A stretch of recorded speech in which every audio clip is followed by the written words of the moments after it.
राज ठाकरे साहब कि थोड़ा पढ़ा करो। आज जिस बात को तुम गर्व करते हो, उस गर्व के इतिहास में उत्तर भारतीयों का पसीना लगा है, खून लगा। और आज आप बहुत हल्की राजनीति कर, हल्की राजनीति, छिछोरापन जिसको कहते हैं। और मैंने कहा था मैं नहीं घुसने दूंगा, आप नहीं आए, कोई बात नहीं, लेकिन फिर आकर के जो है फिर अपना रंग इन्होंने 2025 के अंत में दिखाया। और मैं उनको कहता हूं कि उनको सब दिया हुआ। उत्तर भारतीयों में बड़ा रोष है। देखिए, राज ठाकरे अपने पहचान के लिए संघर्ष कर,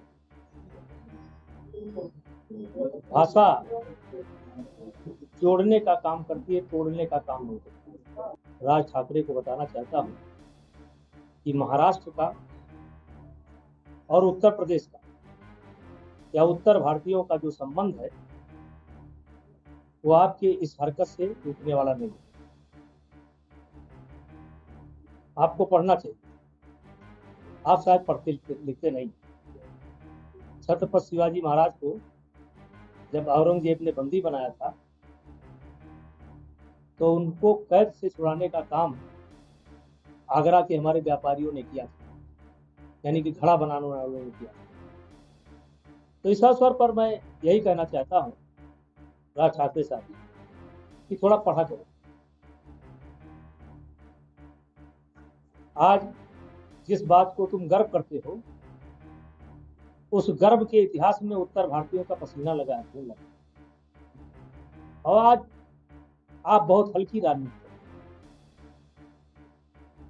हल्की राजनीति, छिछोरापन जिसको कहते हैं, बहुत हल्की राजनीति। मैंने यही कहा जब इनका अयोध्या आने का प्रोग्राम था कि भाई आओ अयोध्या, क्योंकि कहीं ना कहीं देखा जाएगा तो आप भी अयोध्या से जुड़े होंगे, राम से जुड़े हैं। लेकिन जो पिटाई करने का कार्यक्रम तुम्हारा समय समय पर चलता है, उसके लिए खेद व्यक्त करो।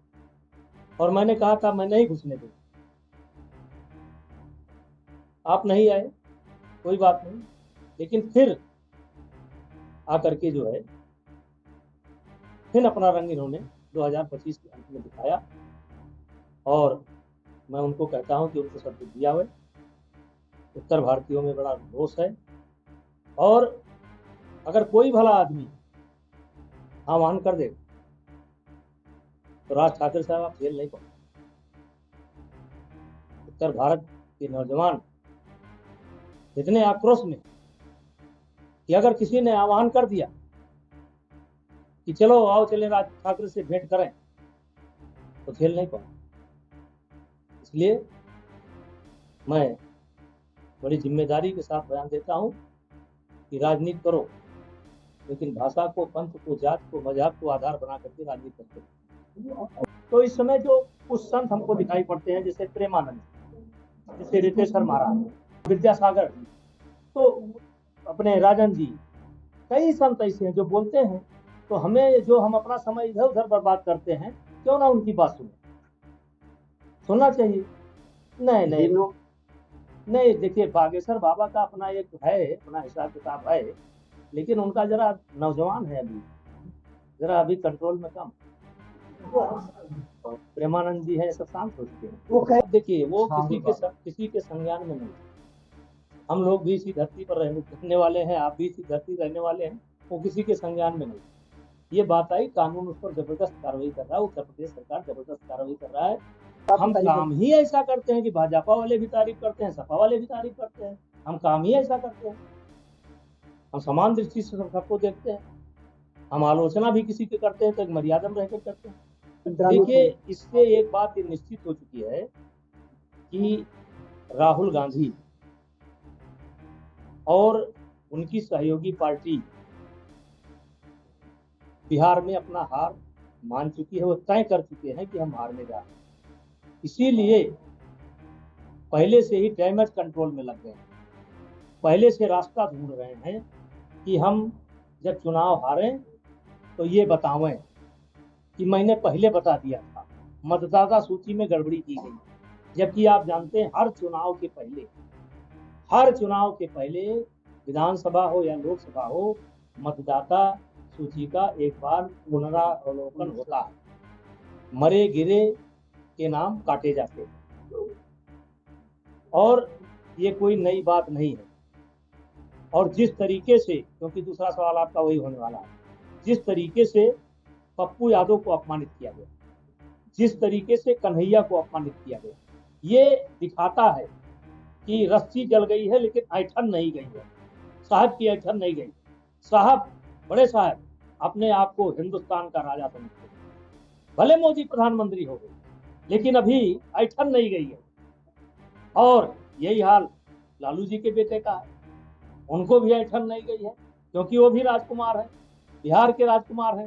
तो अब राजकुमार के बगल में पप्पू खड़े हो जाएं, राजकुमार के बगल में कन्हैया खड़े हो जाएं और बराबर खड़े हो जाएं, तो ये रास नहीं आता। ये दिखाता है ठसक राजशाही का कि कन्हैया फनैया होंगे नेता, कोई बात नहीं है, लेकिन बगल में नहीं खड़े हो सकते।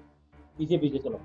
आप हरियाणा गए थे चरखी दादरी में, बहुत लोगों ने विरोध किया, फिर भी वहाँ काफी समर्थन मिला आपको लोगों का। देखिए, हरियाणा में जिस प्रकार मेरा स्वागत हुआ है मैं भूल नहीं सकता, और मैं पहले दिन से कहता हूँ कि मेरा किसी समाज से विरोध नहीं है। एक फैमिली एक परिवार से उन्होंने मेरे खिलाफ षड्यंत्र किया, कांग्रेस ने किया, और वो समाप्त हो गया। हरियाणा में कोई विरोध नहीं है। कुछ मीडिया वाले, कुछ लोगों ने कहा कि नहीं आने देंगे, अरे हमने कहा भाई चलो देखते हैं, नहीं आने देंगे कि नहीं आने देंगे।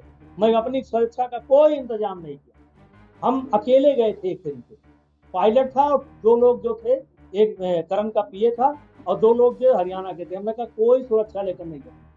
कुछ हमारे लोगों ने कहा भी कि ऐसे नहीं जाना चाहिए, कम से कम 1500 गाड़ियां साथ में होना चाहिए, लोगों ने सलाह भी दिया। हमने कहा ज्यादा सलाह दोगे तो मैं एक गाड़ी पर चुपचाप बैठूंगा, 2 सिक्योरिटी लूंगा, एक राइफल रखूंगा बगल में और मैं चला जाऊंगा, इसलिए मुझे सलाह ना दो, हमारी सुरक्षा वहीं के लोग करेंगे। और वहीं के लोगों ने सुरक्षा नहीं किया, पूरा मान सम्मान बढ़ाया। मैं उठ करके पब्लिक के बीच में गया और अभूतपूर्व स्वागत हुआ है। और मैंने भी कोशिश की कि हमारे भाषण से किसी का दिल न टूटे, किसी का अपमान ना हो। आपने पूरा भाषण सुना होगा। और हरियाणा मुझे बहुत प्रिय है, यहाँ से फिर कह रहा हूँ, खेल के मामले में हरियाणा मुझे बहुत प्रिय है। हरियाणा खेल का मुकुट है, खेल का बादशाह है, क्योंकि वहाँ की माताएं, वहाँ के गार्जियन जितना समर्पण अपने बच्चों के प्रति करते हैं, उतना देश में किसी कोने पर के लोग नहीं करते। इसलिए मैं हरियाणा की इज्जत करता हूँ और हरियाणा के खिलाड़ियों का इज्जत करता हूँ। फिर कह रहा हूँ, वहाँ मैं योगेश्वर दत्त का जो वर्ल्ड चैंपियन है, हरियाणा में बड़ा सम्मान है। हाथ पकड़ करके कहा था कि कोई बेइंसाफी नहीं होगी। फिर मैं कह रहा हूँ, जात के आधार पर, भाषा के आधार पर, मजहब के आधार पर, प्रांत के आधार पर किसी खिलाड़ी के साथ कोई अन्याय नहीं होगा। और हरियाणा के लोगों को मैं यहाँ से प्रणाम करता हूँ। हरियाणा का भी हमारा पुराना संबंध है। और अभी आपने मन से कहा कि कथा के बारे में कहा, हाँ, उसके बारे में जी, जनवरी महीने को धर्मांतरण जैसा काम करता है और बड़े पैमाने पर जिस तरह से कार्रवाई हो रही है, उसको लेकर कैसे देखें? अब देखिए, वो किसी के संज्ञान में नहीं। हम लोग भी इसी धरती पर रहने वाले हैं, आप भी इसी धरती रहने वाले हैं, वो किसी के संज्ञान में नहीं। ये बात आई, कानून उस पर जबरदस्त कार्रवाई कर रहा है, उत्तर प्रदेश सरकार जबरदस्त कार्रवाई कर रहा है, और अब उसमें शेष कुछ बचता नहीं। अच्छा, जिस तरीके से मतदाता परीक्षण को लेकर के आपने अभी कहा कि हमारे गुरु, हाँ, वर्तमान परिस्थिति उस पर बोलते जरूर। अभी उनकी एक भजन सुन रहा था कि आदत बुरी सुधार दो, बस हो गया भजन, मन की तरंगे मार लो, बस हो गया भजन।